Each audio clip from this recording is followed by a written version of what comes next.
In today's video, I'm going to teach you how to disable extensions in Microsoft Edge. If you're looking to streamline your browser and make your online experience a bit faster or less cluttered, disabling extensions you no longer use can be a great way to start.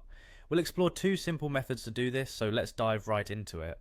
First, let's tackle the process directly from the toolbar. Begin by opening Microsoft Edge.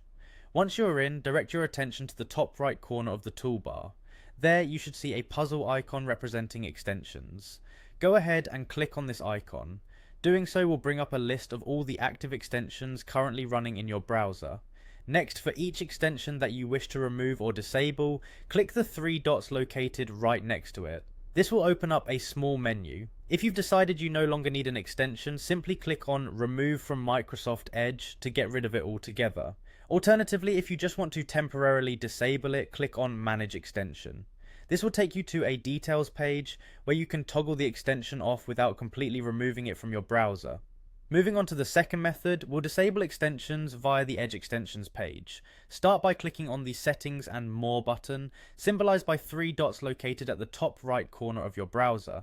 From the drop-down menu, select Settings. This will lead you to a configuration menu for Edge. On the left panel, find and click on Extensions. Now you're in the right place to manage all the extensions on your browser. To disable an extension from this page, simply locate the one you no longer want running and toggle the switch next to it to the off position. This action will deactivate the extension but keep it installed in case you want to enable it again later.